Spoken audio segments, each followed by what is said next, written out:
গার্মেন্টসের ল্যাব টেস্টগুলো সম্পর্কে। তো গার্মেন্টসের ল্যাব টেস্টগুলো কিন্তু ভেরি ইম্পর্টেন্ট। তো আমাদের মূলত জানতে হবে গার্মেন্টসে কয় ধরনের আমরা ল্যাব টেস্ট করে থাকি। Fabrics lab testing.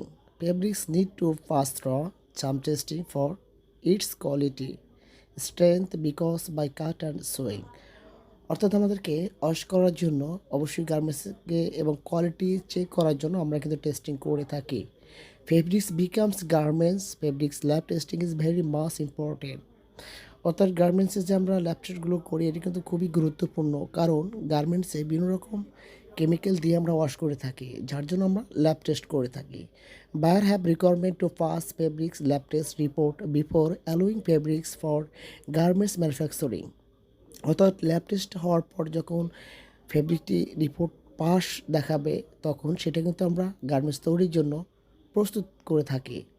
Here you can find the list fabric testing requirement, standard testing method and by requirement, performance of every testing creation. This all help you to know about all in-house fabrics.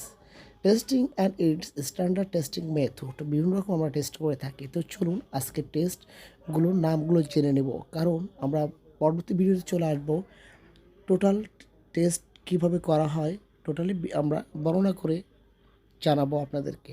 তো চলুন আমরা list of lab testing need to be done of fabrics. Number 1, dimensional stability shrinkage to laundering washing.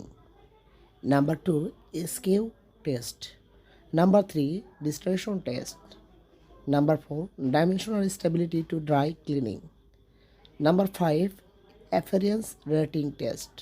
Number 6, color fastness to laundering. Number 7, color fastness to cracking. Number 8, color fastness to perspiration. 9, color fastness to water. 10, color fastness to light. 11, tensile strengthen. Number 12, cm slippage. 13, cm strength. 14, tear strength. 15, bursting strength. 16, peeling resistance. 17, fiber content.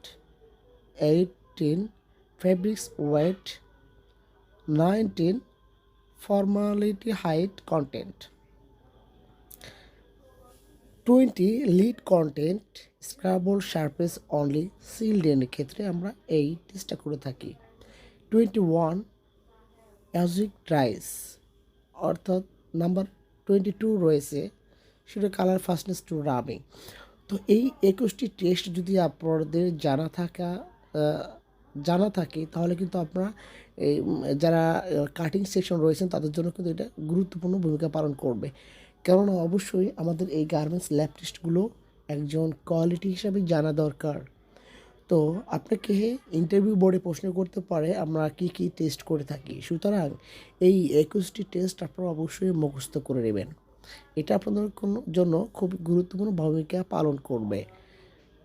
তো next ভিডিওতে আমরা চলে আসব কিভাবে এই টেস্টগুলো করা হয়, টোটালি ভিডিও আমি করে দেখাবো আপনাদের বোঝার জন্য।